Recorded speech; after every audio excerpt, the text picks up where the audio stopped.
Hey, you better put that white potato down, right? You're not supposed to eat a regular baked potato. You're supposed to have sweet potato because it's the right thing to do, because sweet potatoes are better for you, right? You know what's funny is when you look at the actual glucose curve and you look at what happens within the body and you really dive into the research, you find that there's some nuance there.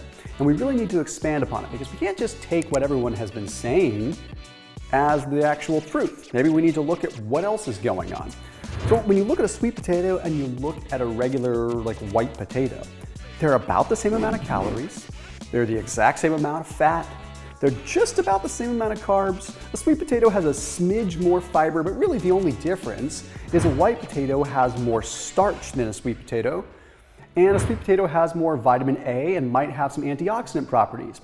And don't get me wrong, we're going to talk about some things and how a sweet potato might be marginally better, but it really comes down to the cooking methods, and it comes down to some interesting things we need to know about a white potato versus a sweet potato. Let's dive in.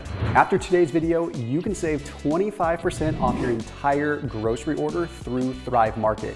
They have been a sponsor on this channel for about 5 years, bringing people awesome deals that are just wanting to be able to get their groceries delivered to their doorstep, but also wanting to have more choice in the food items that are available. So Thrive Market has better for you options. So whether you're doing keto, paleo, vegan, you sort by diet type, but the best part, honestly, outside of being able to have ease of choosing the kinds of food you want, is it gets delivered to your doorstep. It's right there in a couple of days. It saves me like 2 hours. I don't have to go to the store. I don't have to get the kids. It's just that easy. So it gets delivered to your doorstep and you're wham, bam, thank you, ma'am, done. That's it.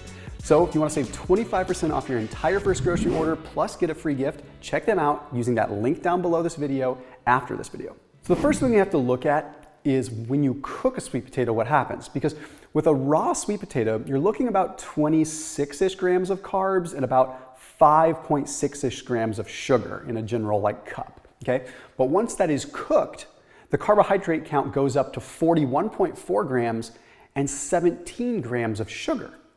How is that possible? It's the same food. How does heating it literally change the macronutrient content of it? Well, because when you expose this potato to heat, okay, what ends up happening is the heat breaks down the starch and it expands the glucose molecules inside the starch. So essentially it's allowing amylopectin and everything to separate more, which then converts into maltose easier. So normally when you eat a potato or a cold potato, for example, your body has to break it down, break apart all these starch chains, and then it converts these other things, these polysaccharides, monosaccharides, into maltose, okay? In this case, we're making that process a lot easier. So there was a study that was published in the journal Food Processing and Technology that did a comparison between baking, microwaving, and steaming a sweet potato. And the results were really interesting. The first thing they looked at was sucrose. Now, sucrose may sound like something that's an artificial sugar, like something that's added in like a refined sugar. No, sucrose is just a combination of fructose and glucose. And it's naturally occurring in a lot of fruits and a lot of potatoes, a lot of vegetables, root vegetables. It's the most common raw form. So they found that sucrose is about 10% of the sugar in a raw sweet potato. When you bake it, it goes down a tiny, tiny bit. When you microwave it, it goes down a tiny, tiny bit. But when you steam it, the sucrose content goes down significantly. But sucrose isn't what we're really worried about. That's only 10% of the sweet potato. We're worried more about the starches that turn into sugar. So let's disregard the sucrose for just a second. Now, what happens to the starch when you bake a sweet potato? Well, when it's raw, there's only about 0.63% maltose. That's the actual evacuated starch that can actually be turned into glucose. 0.63, hardly any of this terrible maltose at all. But then when you bake it, it goes up over 20%. And when you steam it, it goes up over 14%. But when you microwave it, it only goes up 5%. What the heck's going on here? I thought microwaves were bad. Well, the microwave being bad thing is a separate discussion for another day. The reality is microwaving didn't release more maltose. It actually made it so it was less high glycemic. Why? What's happening here? Well, when you're baking a sweet potato, you're exposing it to heat, high heat, for a long time. This long heat exposure allows the starch molecules more time to break down and more amylopectin able to turn into maltose. Steaming, very similar. High heat, high amount of time, except you have a difference there. the water molecules, the steam, can actually, that heat exchange, where the actual heating element is touching the potato, can actually grab some of the sugar with it. So some of the sugar might actually leave in the steam. Microwaving actually inhibited the formation of maltose.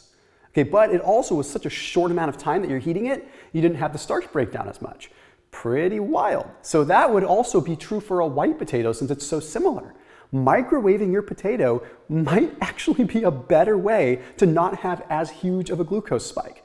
But now let's look at a study that compares potatoes, both sweet and white, with what they do on our blood glucose and our insulin levels. So this study took a look at postprandial glucose and insulin levels at 0 minutes, 30 minutes, 60 minutes, 90 minutes, and 120 minutes after ingesting 25 grams of carbohydrates from glucose syrup. Okay, that was kind of the main test, right?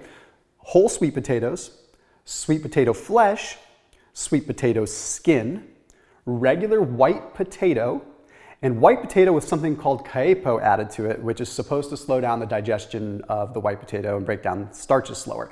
We're going to disregard that part because that's kind of an anomaly here. But the results were pretty interesting. I want you to look at the chart that's on the screen right now. When it comes down to glycemic index, what caused the biggest spike? Glucose obviously caused the biggest spike, but it's supposed to. Then next up in line with the next highest spike is going to be a white potato, then a sweet potato. But we're only talking 10 points off. You see, we're led to believe that a white potato is hugely worse than a sweet potato, when it's really a difference between 40 and 50, really. It's not that much of a difference.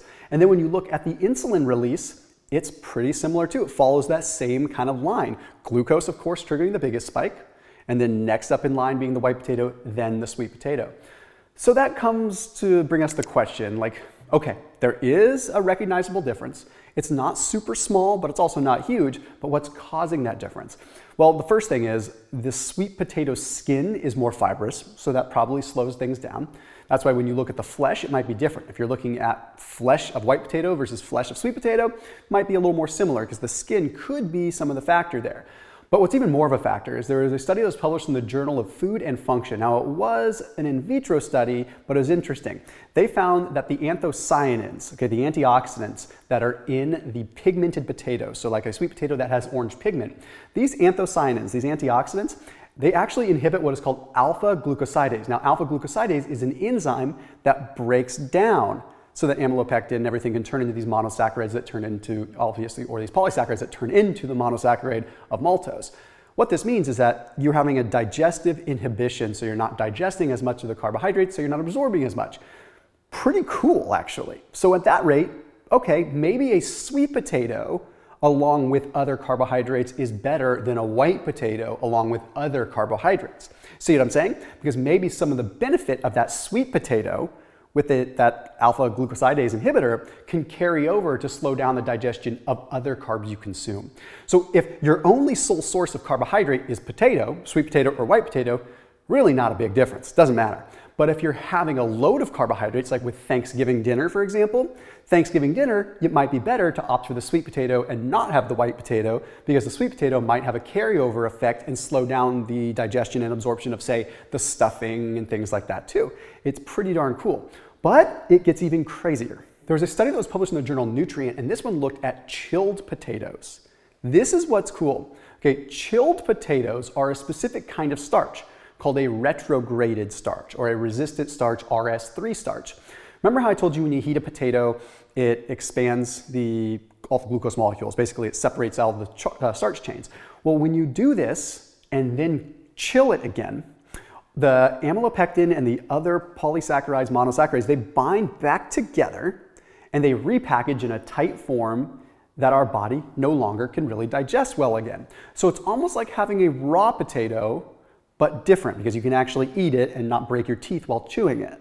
So really interesting. Well, what were the results? They found with this study that when chilled potatoes were added to a meal or were consumed, they actually had a lower blood glucose effect and a lower insulin effect. Check out the data. So it was 250 grams of boiled potato versus 250 grams of baked and then chilled potato. They found that the area under the curve for a 2-hour period was the same. Okay, well, that means like still have the same kind of like glucose expense sort of, but that doesn't really matter too much for right now. What they did find is that glucose was almost 5% lower 15 minutes after ingestion with the chilled potato compared to the other potato. And 30 minutes later, it was over 9% less with the chilled potato compared to the boiled potato. The glucose spike is cool. That's nice to see that that's attenuated a little bit, but get this.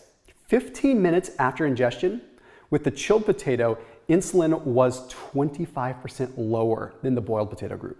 25% lower secretion of insulin. 30 minutes later, 22% lower secretion of insulin. If you're looking at insulin resistance and things like that, you are lessening that insulin response by 25%. That doesn't mean you only have chilled potatoes, but maybe having cold potatoes along with your carbohydrate meal is a really easy strategy. Like a sweet potato style dessert where it's like cold whipped sweet potatoes with maybe some stevia or something, that might actually help you out. Now, if you want me to get nerdy with this, it has to do with what is called gastric inhibitory polypeptides.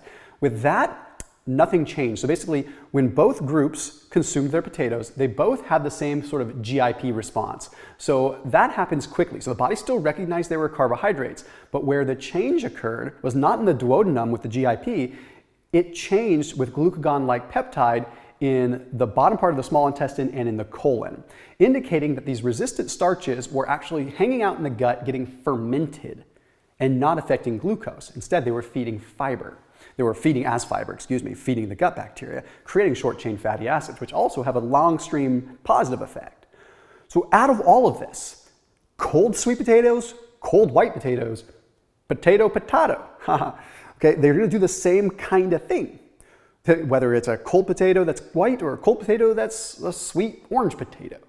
And if you cook it in the microwave or steam it, you're gonna be better off than baking it.